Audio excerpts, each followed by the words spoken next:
Welcome back, everyone, to the Hearthstone Global Games. I've already had enough of Sottle and replaced him with my good friend Lothar. How are you doing today? I'm great. I was watching this game. I was like, no way! It was kind of crazy, wasn't it? Well, no way won. Yeah, but Yeah. I wanted to pass over that terrible joke. Funnily enough, minutes before the game started, I was like watching Emerald Hive Queen in my own hand because I got it from Makar. Oh, really? Like, oh, what a horrible epic. Good thing it's an epic, so I don't have to craft it. Like, Wow, and now you want to put it in your rogue deck. So. Well, it makes sense in decks that don't have that many minions, right? Yeah, and the rogue deck is one that actually fumbles a little bit in terms of aggro. So it's definitely a cool choice, and no surprise to see it come out from Xyres. But we can move on to the next match of the day, which is going to be Netherlands versus Romania. It's going to be Thijs, Tyler, Theo, and Mitsuhide for the Netherlands, and RDU, Moody, Hannibal Z, and Tracky Style, from Romania. I believe you are a little bit aware of at least a couple of the players on this. Yes, I'm kind of familiar with some of the members of both teams. Happily enough, I'm gonna say that Thijs and RDU are my team members, so I have a lot of knowledge about those guys. But in general, both teams are veterans of the scene, especially Romania. Every single player, RDU, Moody, Hannibal's, Trackistyle, started playing in late 2013 or early 2014. So they're really veterans of the game. They know what's up. They have a lot of experience, and well, that's great, right? Yeah, 100%. So RDU, everyone knows RDU, one of the top point earners in Europe almost all the time. No matter when you look, RDU is normally at the top. Great player, great streamer as well. And some of his teammates you might not have heard too much about. Hannibal Z had I think a good performance at DreamHack quite a while ago. That was now. PGL Tavante. Oh, it was PGL, yeah, of course. Yeah, he actually won it. Yeah. And but maybe not been too much in the spotlight too recently, but they're all good players. Whereas Netherlands has Thijs again, we know him quite well. Has Tyler, plays for Complexity as a streamer, and he just streams like what I feel is 24 hours a day. I just turns Twitch on and he's streaming, and he gets rank 1 legend on every single server at the same time because he's just that good. It's gonna be great to watch him play. That is true. By the way, from one of the footage that we had in Romania, I think that was the castle that we were casting from during a Via Game Cup. That was like the Dracula's castle. Yeah. I remember watching that. That was before my casting time.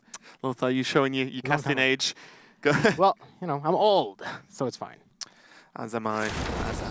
But yeah, we're going to be moving on. We can check out the previous match that we saw a glance of there. It was Finland versus Norway, but of course, Norway taking it. But it is going to be Netherlands versus Romania. And there's a couple of players as well. Mitsuhide, fantastic player, sort of up and coming last year, I would say. DreamHack Winter Champion. Exactly, and really sort of stamps his dominance into the scene at the back end of last year with a lot of great results. And now we can see the order they play in. It's a best of 5 between all of these players, each player going up against the opponent opposite. So starting off with Tyler versus Hannibal Z, they can choose 1 class out of the 2 they've brought, and the whole team has to bring 9 classes total, and all classes have to be represented. Even Hunter? Even that's my line, Lothar.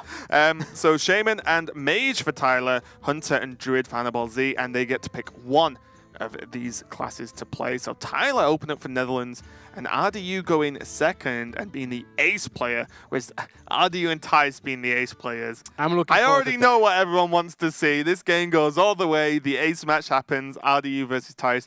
Bragging rights within G2. So that's going to be cool to watch if it happens. But it'll be actually really cool to witness. We're going to start with Tyler, who is a fun fact. He actually ditched a full-time job as a fashion photographer to be a card player.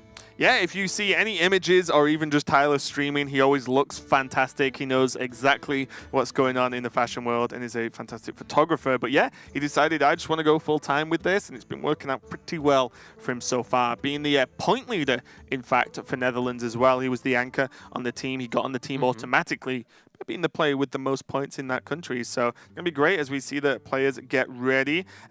Team Romania, 3 of them are together, and that is RDU's house. I know exactly because of I wonder why. I've seen that background a few times. And Tyler playing from home, got the Complexity jersey on. Bear in mind that both teams are on comms as well. So this is not a 3v1, as the cameras may allude to, but both teams are in full communication with each other, either together, as Lothar are sat next to each other in a close vicinity, or on voice comms through something as well. So these players, it is a fair fight. Yeah, it is. And well, luckily enough for the Romanian players, most of them are living in Bucharest, so it's kind of easy to get along, in one room, just play the game. Oh, see, we have some facts here. Yeah, this is what I was talking about, Tyler. 7 top 10 legend finishes out of the past 10 months. Absolutely incredible. Nuts. And as you can see, he's held rank 1 legend on Europe, America, and Asia at the same time, which is just stupid. It's just too good. I don't know how he does it. It's absolutely incredible. I think only one player had that feat so far. That was Xixo, if I remember. I think so, yeah. Wasn't that only on 2? Oh, I might be wrong. Maybe. Anyway. Okay, but Hannibal's earned 27 HCT points in 2016, the third highest total in Romania. Won what we talked about already, PGL Tavern Tales in 2016. Competed in the Winter and Spring HCT preliminaries in 2016. And, yeah. Not everyone from Romania is a vampire, apparently, as well. That's what he wants to... That's his note he wants to get out. Yeah, me neither, actually. I mean, I spent some time with Radu. There could be a vampire for all I knew, but we're going to get into the first game of the Netherlands versus Romania. Tyler versus Hannibal Z. It's going to be Tyler on the Elemental Shaman, Hannibal Z on what appears to be good old Jade Druid. I'm a big fan. I know, this is your favorite deck, right? Yeah, it is my favorite deck, definitely of all time. As much as I love Jade Idol, I would like to say that Subtle loves the Quest Rogue. It's the same kind of love. Yeah. Burger Burly, the new, I wouldn't say maybe staple at the same way as Azure Drake was in the previous metagame, but it seems like the new 5-drop to go for if you're not playing a tribe, like an elemental, and you have spot for, a flex spot for a neutral minion. And Burger Burly seems the guy for the job. Yeah. Yeah, it's probably just the next best 5-drop available, but Hannibal Z is starting with the Jade Idol. Now, Tyler is fully aware of the deck archetype now. He does have the Firefly, though. He has a lot of elemental synergy being able to go into the late game as well, with the Firefly going to the Flame Elemental, will give him a lot of options.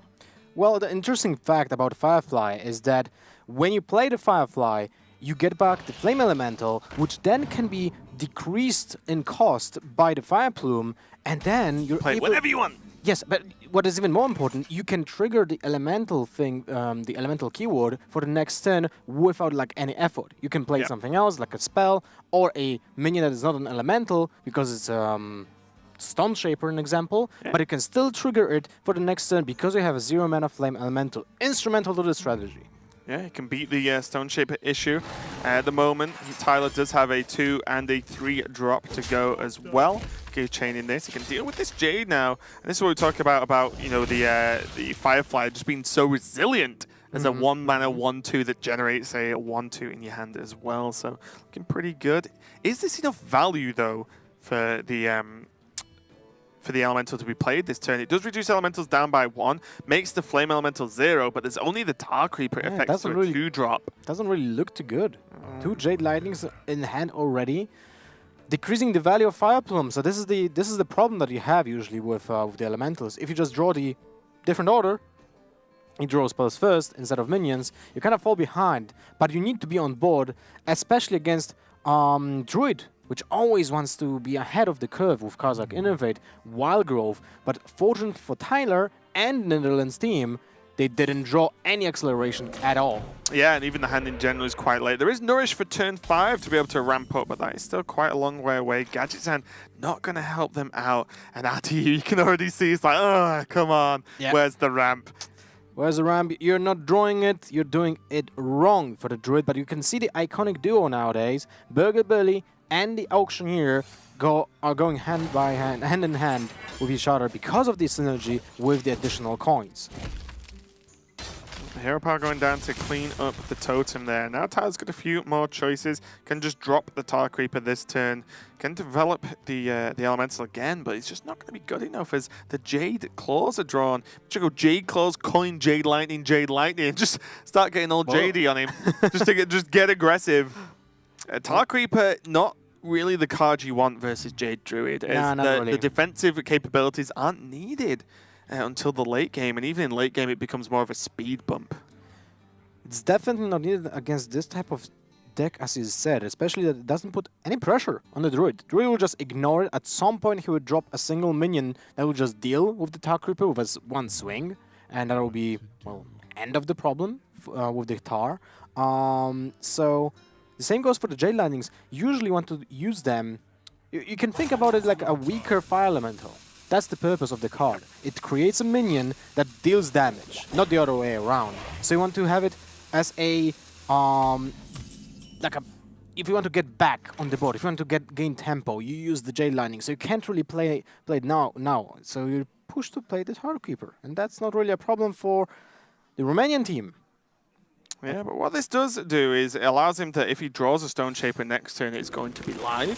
And if he doesn't, then he can just play the Flame Elemental or one of the other options he has in hand and be able to just proc his 5-drop or 6-drop plays quite easily. You see Earthen Scales in the hand for Hannibal Z. Lovely card. Yeah, one of the new additions to Jade Druid. Normally Jades are high enough health that when you use this card, it gives +1/+1 to a minion. Then its attack, you gain in armor. So if you have like even a 6/6, 5/5 Jade on board, you give it +1, make it a 6/6 and gain 6 armor. So that's actually a really good card for 1 mana. Yeah, it kind of shifted the place for Feral Rage. You didn't want to, like, at some points, in some scenarios, the 2 mana difference between Earthen Scale and the Feral Rage is that you can put it with the Gadgetin turn. Yep. And that draws you additional cards, especially now that you can see the synergy between Burger Burly that will be dropped on turn 5. If we will give 1 coin, Romania will be able to play Gadgetin coin, Earthen Scale, just draw 2 cards, cycle, I made and the gain Gadgetin at health. 5/5. Yeah, Gadgetin at 5/5 Yeah. is actually pretty good, deal yeah. with, right? I'd play that card.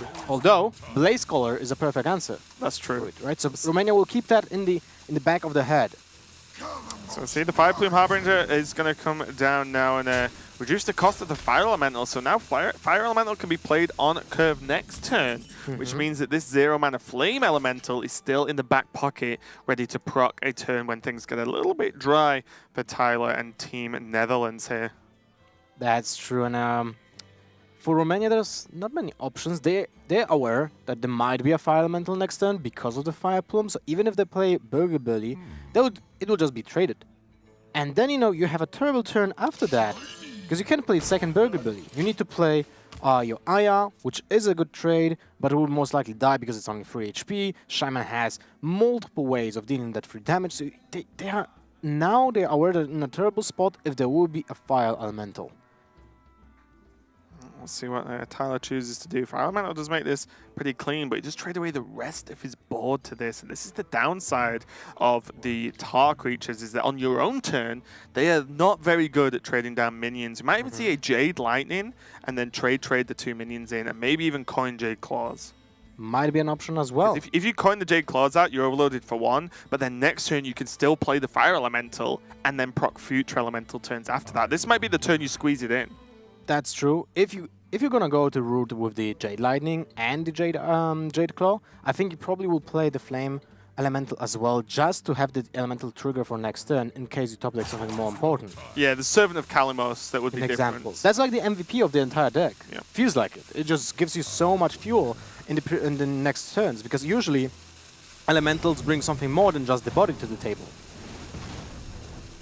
Interesting enough, more push, no trade. Yeah, well now because the Tar Creature's offensive capabilities on your opponent's turn means that the Tar Creeper will trade directly into Burgly Bully, and Tyler not needing to cast a spell that turn means that this is completely okay for him. The Tar Elemental needs to actually just be cleared off one way or another if a different spell is used. The Burgly Bully doesn't even trade into the Fire Elemental that well. That's true. It's interesting that they kinda didn't play around the swipe. They probably read that there's no swipe in Romania's hand, but it's an interesting read, because if there isn't a swipe, the board is entirely cleared, and Netherlands, they don't really have a good follow-up after that. Suddenly Lightning Storm looks very appealing here. Can Lightning Storm even coin out Jade Lightning, still play the Flame Elemental if you're going to feel like you're going to draw an Elemental yourself next turn, can just use the Jade Claws as well, so... They're drawing the entire Jade package right now. Yeah. Two Jade Lightnings. This can be pretty good as well. Two Jade Claws. If they just get to draw Aya, this might be something they actually... That probably will be the best draw for them. With this hand, of course. Otherwise, you would like to draw an elemental, like a Blaze Caller. Yeah. Or the Seventh of Kalimos, that was mentioned before. By the way, you know what? Now I'm thinking about it. Flame Elemental, and of course Firefly, feels like it's a new version of Novice Engineer, the pre-nerf one. Yeah. Yeah, it kind of like, draws a card, right? Yeah. Only one mana. Well, so we are going to see the Lightning Storm into Jade Claws play.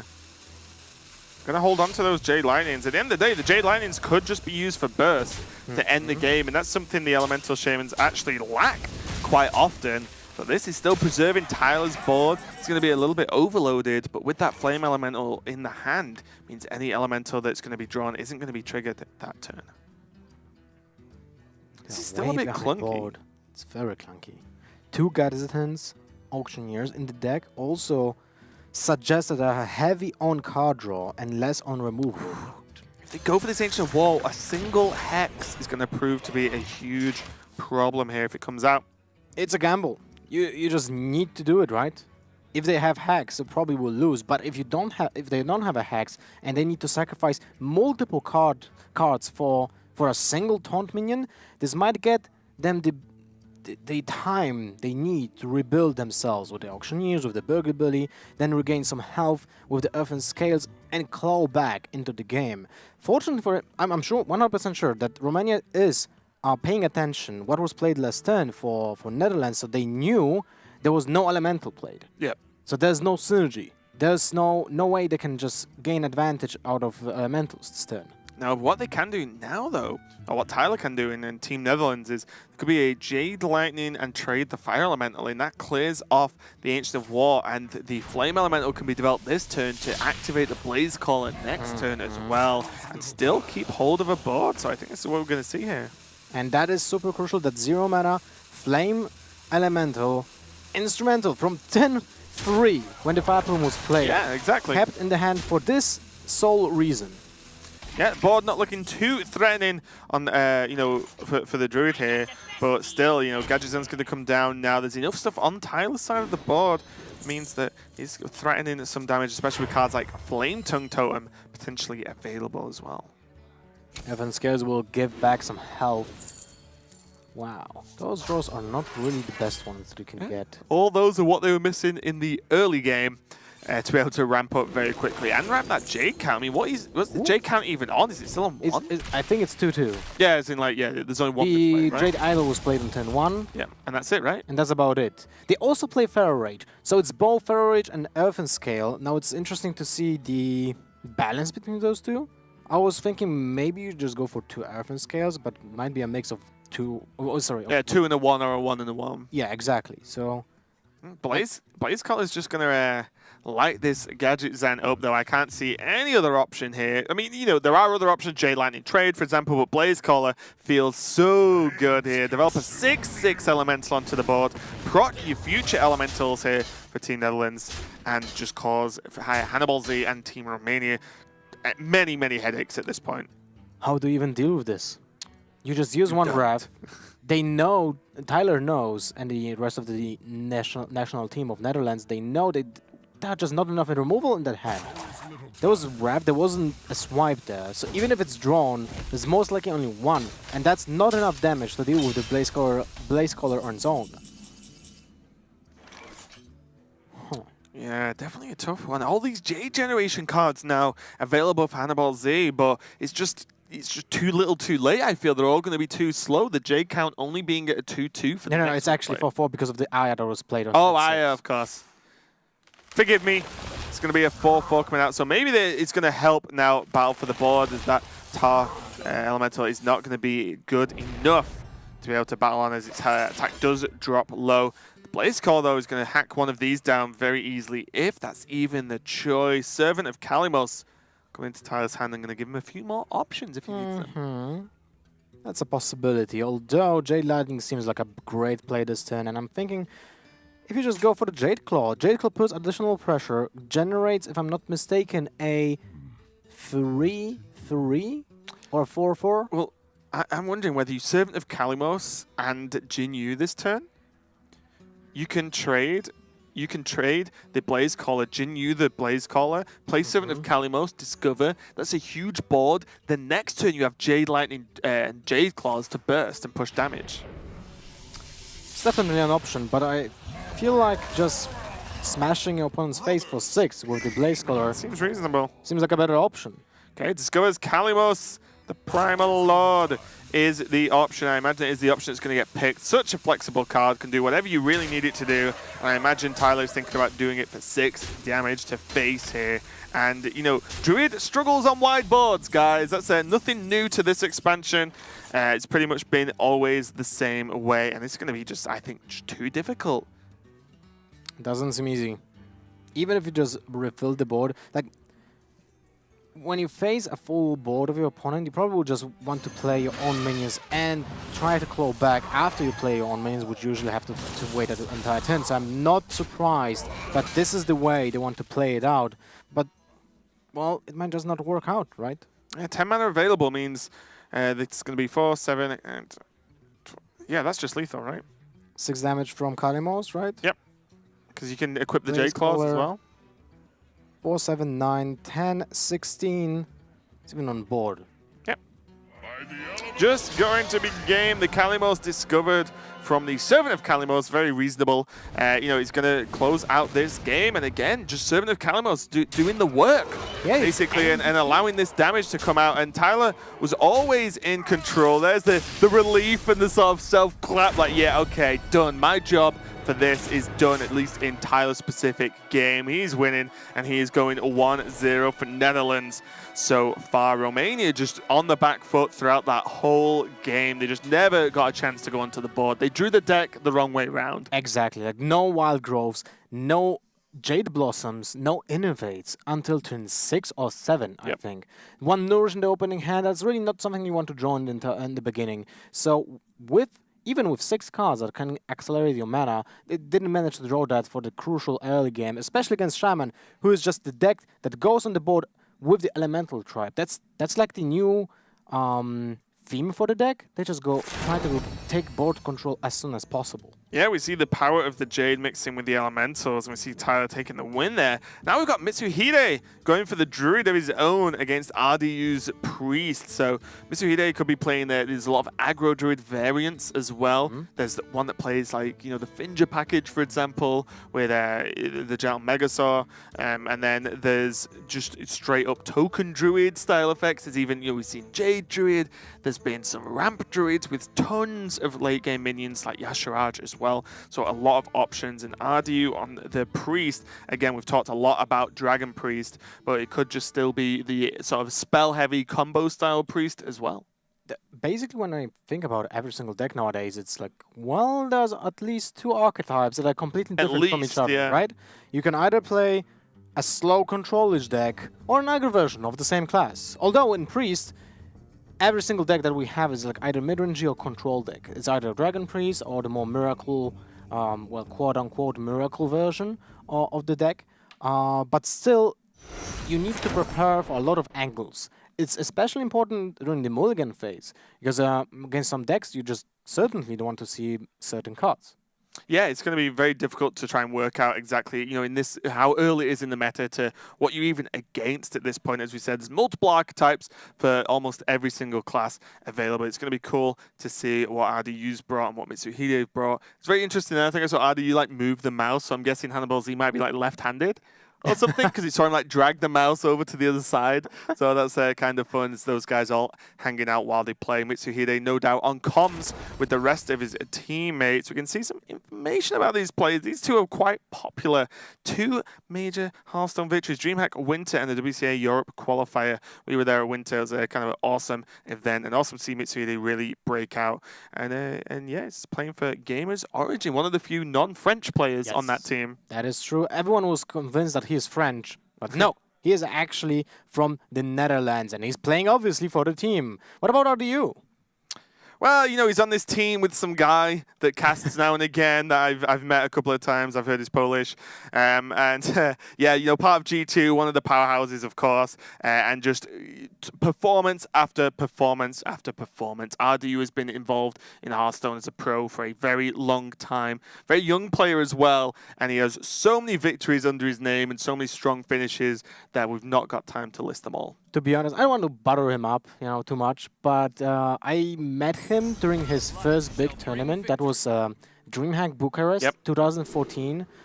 Early game. It was like March, if I remember correctly. And his first stage appearance was against Nimsh, who is actually now a employee of Blizzard and works on the esports side. But everyone was like, oh, look, Nimsh, the guy who is like 30 years old, is playing this young guy. A child.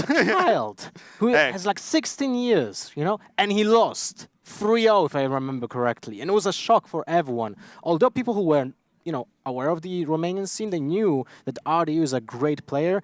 And he is actually a national champion of 2009 in Yu-Gi-Oh! Oh, nice. So, some facts about RDU.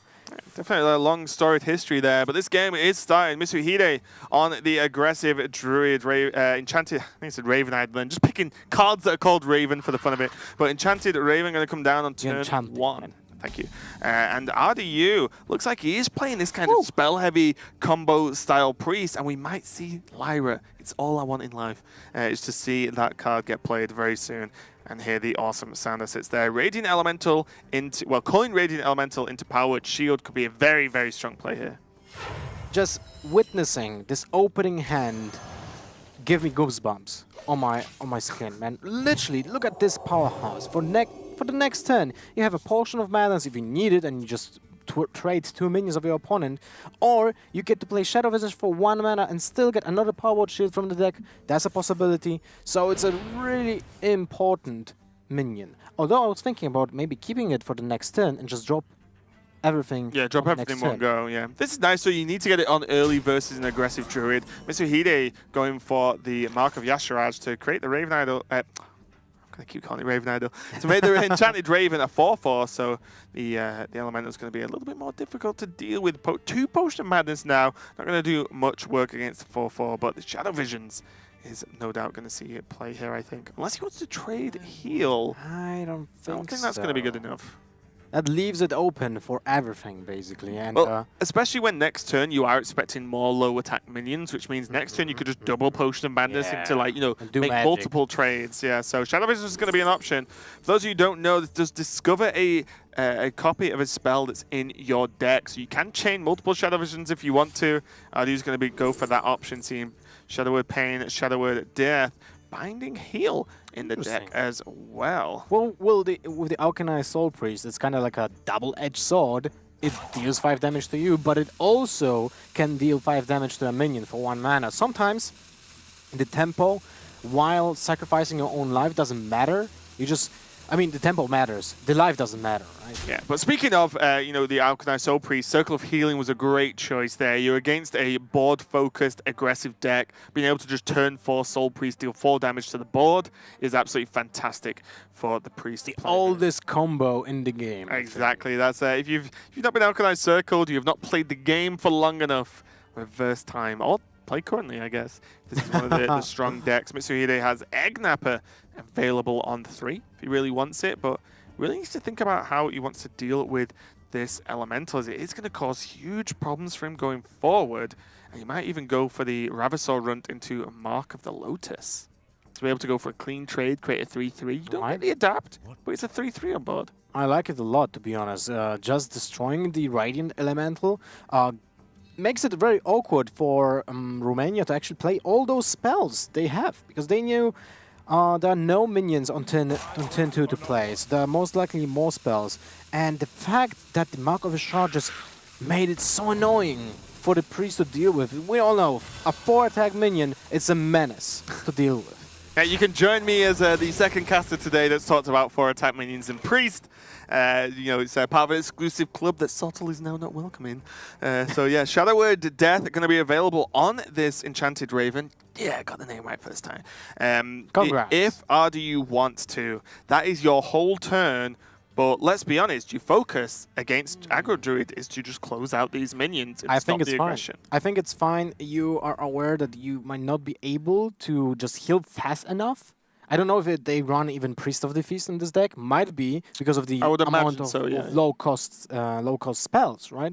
But still, losing just 5 HP. Oh, the greedy play! I think the idea here is how can I Soul Priest plus Circle next turn is going to clear the board anyway. So he just takes the additional heal, saves the Shadow Word Death for an emergency moment. Second Savage Roar coming out for Mitsuhide means that it's kind of a dud draw.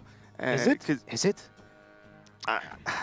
I mean, yeah, you build into turns where you can double Savage, but it's not going to be important if you don't have a board, right? So I imagine there's Eggnapper this turn, so that's one turn, can live in mana the turn after, and then cannot double Savage Draw because he'll have no mana available. Embrace the void. Well, this seems like a decent turn for Romania. Cleared the board, although 2 1-1s remain on the board, which are beasts, by the way. But now I'm just thinking, you know what's crazy funny about this game? If Mitsuhide will go for living mana, Romania can just ramp up.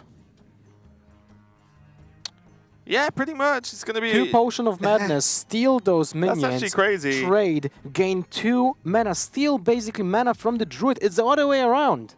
Priest is getting more mana. I mean, that would more than likely just lock Mitsuhide out of the game if that was the case, but I'd struggle to not want to play living. Are you going to play against double potion? 1 potion might be reasonable, but double potion you don't really expect, on the same turn. Just get Ravasor Runt. So Mitsuhide is not going to play living mana. I guess the idea here is for him is he can build enough of a board and then just go for double Savage Draw and hope it's might be the case. Yeah, because living mana does reduce his Savage Draw, right? You just can't play it for the next few turns anyway. All right, 2 minions for Netherlands on the board. I mean, he set up lethal this turn if there's no heal with the double Savage Draw here. Ooh, that's crazy. Is there going to be a heal? Because I don't think Potion there of will Madness, the 2 minions, one of the minions doesn't clear anything, and Elise, it's a pretty good Elise turn, to be fair. You're not going to think, that 3/3 and 2/5 are going to kill me from 17 health next turn. There's a very valid chance that RDU does not heal, just drops the Elise, and he's happy at that. Why would you just heal pass if you can drop down a 5/5 here? Definitely true. And now it all comes down to turn 3. The Shadow Word Death that they held off for so long is still useless. And this is the reason why I wanted just to play it on turn 3. You essentially heal for 5. You lose a card, but you would be okay if that card just heals for free. Yeah. For 5 damage, sorry. Yeah. Because it would have be killed Elise. it, right? Oh man, that is Aggro it. Druid, indeed. Ravasor Run and a Raptor from Eggnapper combined with a double Savage Roar. Mitsuhide probably just saying to the guys, yeah, this is a funny one, isn't it? Double Savage Roar is going to end this game. Let's see Romania's response here. I can just imagine it. Yep, cannot believe it. Adi's like, yeah, okay, they got me. It's going to be a very quick game, and Netherlands going to a very quick 2-0 over Romania here. That is true. I still think that Shadow Word Death was just a mistake. Might have just been a little bit too greedy. Double Savage Roar is a very difficult combo to play around that early. Like double Savage Roar on 6, right? It's a difficult combo to play around. People forget about it. But with the option of killing a 5/5 on curve or healing for 2 and then killing the 5/5 the turn after, and maybe more with the board, board development from Mitsuhide, sorry, then I completely understand the temptation. But against the aggro list, when you've got 2 Potion Madness as well, I feel like you just keep killing everything, right? You just kill, and then you'll eventually push ahead and win. Romania decided not to do that and got punished pretty hard by a double Savage Roar. Can't blame RDU for the Elise turn, though. Yeah, the Elise turn was completely correct, completely reasonable. You don't randomly just heal and pass that turn. So, yeah, it's going to be a very quick 2-0 for Netherlands. Thijs is the player who's going to be playing next against X-Tracking Style. Thijs on the Hunter. Yes, I want to see more Hunters being played. And X-Tracking Style on the Warrior. And, we've been discussing this quite a lot. Hunter is one of the decks that you can Tail. Tech is sound weird. Yeah, Taylor's probably better to have a very strong matchup versus Control Warrior. We've seen cards like Hunter's Mark. We've seen players run double Deadly Shot, for example. Even what Bloody is actually pretty high on ladder at the moment with a Wasp in his Hunter deck to just get, which is a poisonous beast that just insta kills any minion. So And great it has against. stealth, so it Yeah. most likely will survive a one turn. But there's also the version of the Murder Hunter that it's tailored a little bit aggressively with more minions, less weapons, less even abilities, just straight out kill commands, and then that's Yeah, about just it. try and get right. 'em. And a lot of minions, you know, and you can, especially with the new Crackling Reservoir, you can be ahead on board almost every single time. Alicat allows you to play Crackling Reservoir almost against everyone apart from a Pirate Warrior with an Zoff First Mate and Patches, because that clears both. But if you have Alicat Going first, yeah. going first, the Crackling Reservoir always has a target for it, and that's insane when you think about it, because the adapts are bringing so much value to the table. At the same time, you have access to the late game, like Bitter Hydras, which I like to call them, and Savannah Hymanes, which are always great threat against any control deck. On the flip side, Xtrackistar could just be playing Pirate Warrior, and that whole conversation would be void. But yeah, you know, you can see some information on Tice, but if you don't know who he is, then you've been under a rock, I believe, or just new to Hearthstone. So Tice is one of the prominent figures, a huge streamer, multiple-time European champion as well. Definitely wasn't too happy with his performance at BlizzCon last year. So, you know, wants to really push himself forward this year. Xtrackistar, you know, it definitely flies under the radar a little bit. He did get a victory at PGL Tavern Tales that we were at, casting, it seems like forever ago now, and he defeated Only Moody. 2016. I know. Defeated Moody in the finals, who is also on Team Romania. So these players have played against each other and probably, you know, many, many times. And again, with sort of RDU kind of, you know, leading the pack, I would say, in terms of Romania. But Xtrackistar, definitely no pushover. And I believe one of the decks he actually won with was Hunter as well. So he'll be going up against that deck now. I can't remember that. Yeah, he played Face Hunter. I remember people who play Hunter, okay? That's one thing that's stored up here. Don't need to do any research on that one. But important thing, it's 2-0. Match point for Netherlands. If Romania will not pull it through, they might be the second team to get swept, and look at that. So, it's Pirate Warrior. And by the way, Hunter kind of runs Galactic Crawler most of the time at the moment. Sometimes one, sometimes two. And going second, Coin Crawler.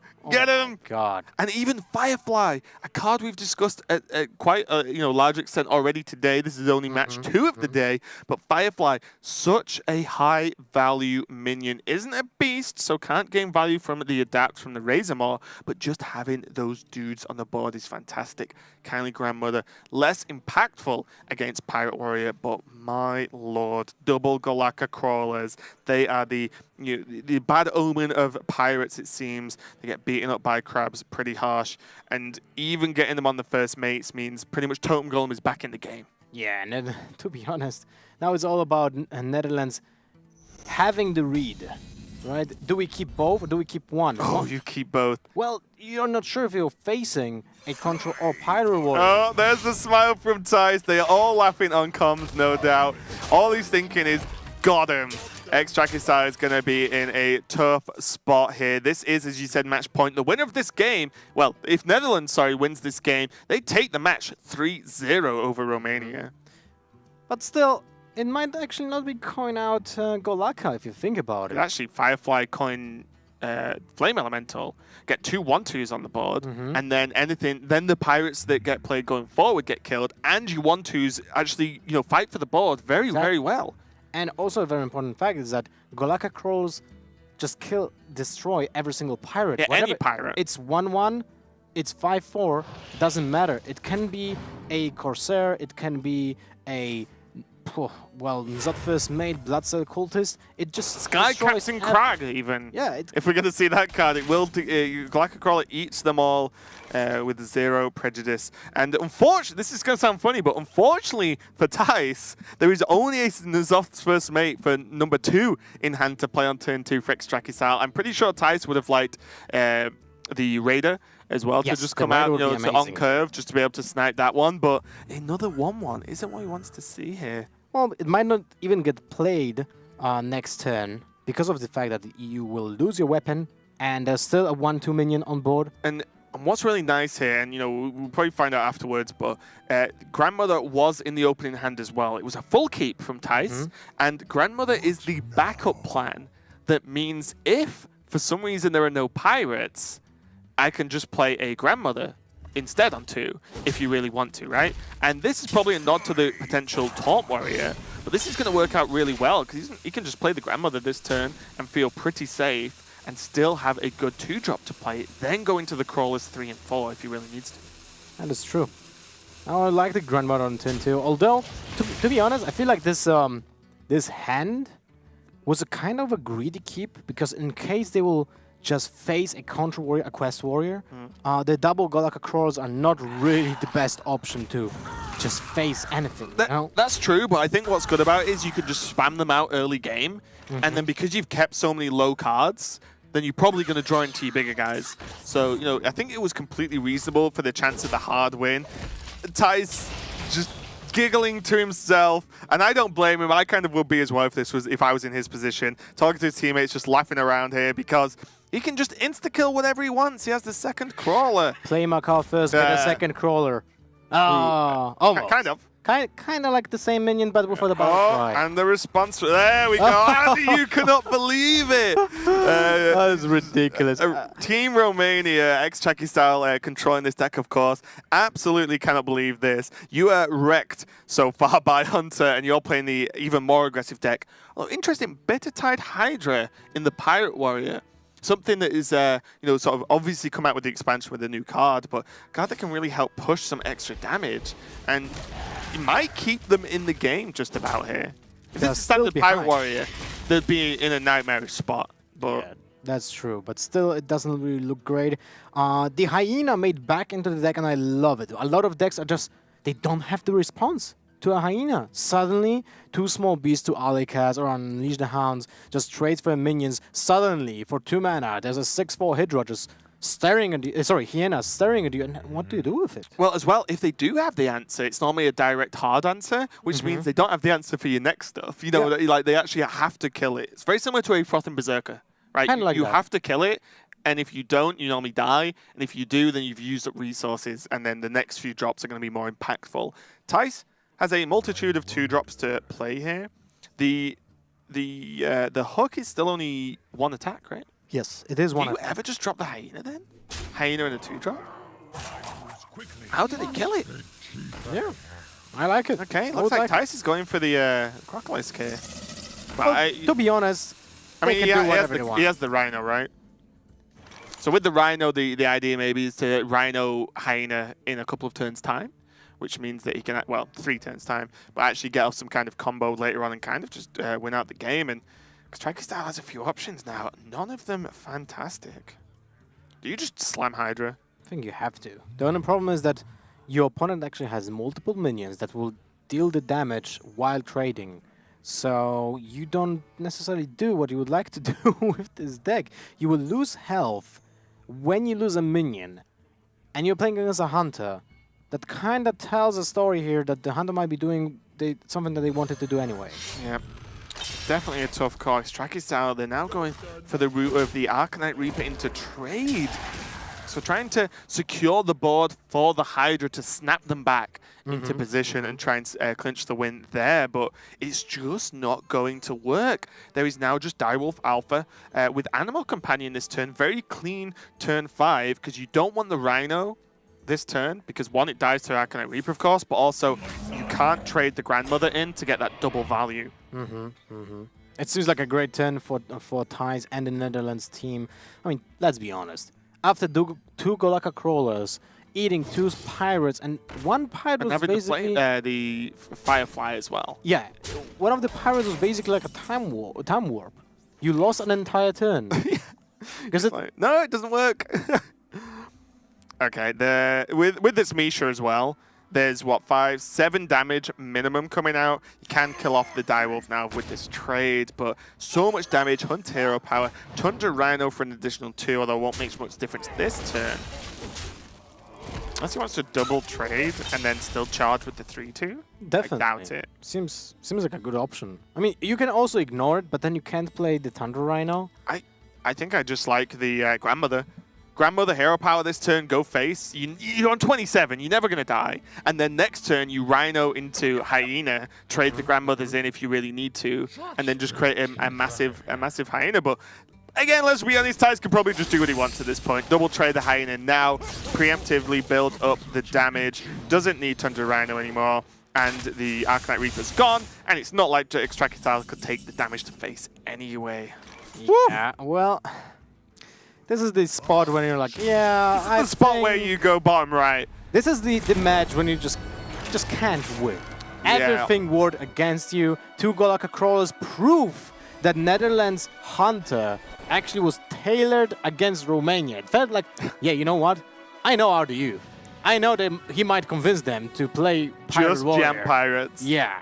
Yeah, I mean, and you know what? That was a completely blowout game. If you've ever played Hearthstone, you will have queued on ladder and just straight up lost from turn 1. You know, like those games happen. Very unfortunate for Romania that that game happened in a decider game. So Netherlands beats out Romania very quickly in a 3-0 fashion. What an explosive way to beat them out there. And Romania, one of the hard teams in the group. You were definitely one of the best teams in the entire competition, and yet here they are losing 3-0 to Netherlands. Although we can argue which team is better team on paper. Both have top competitors, and I feel like it's okay. Both have G2 members, so you know they're both pretty good. I know what you're trying to say, Yeah, Lothar. we'll I'll be the unbiased one.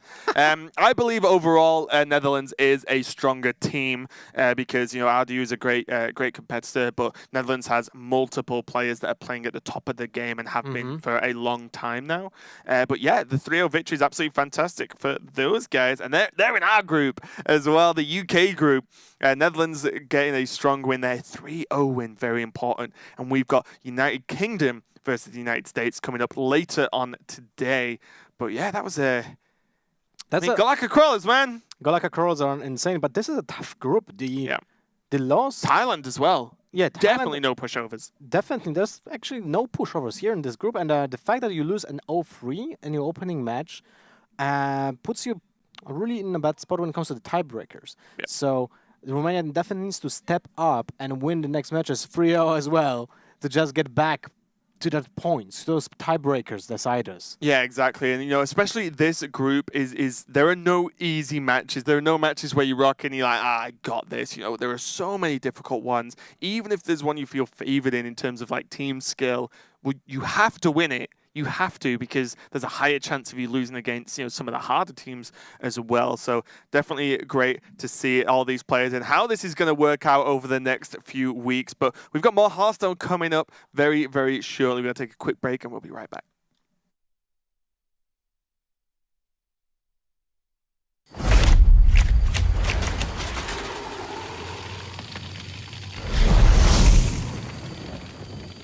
We're almost there. Quiet down, everyone. This is not like any of our previous expeditions. This will be far more ambitious. We're stepping into a land of primordial wonder. Infused with astonishing elemental energies. The plant life here holds very unusual properties. So don't touch anything. And while you may be excited to see the local fauna, you might want to make sure they don't see you. Because their powers of adaptation are devastating.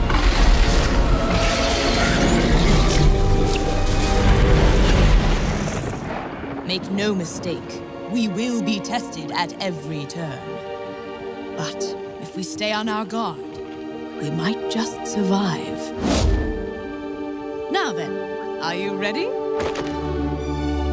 Then let's journey into Ongoro Crater.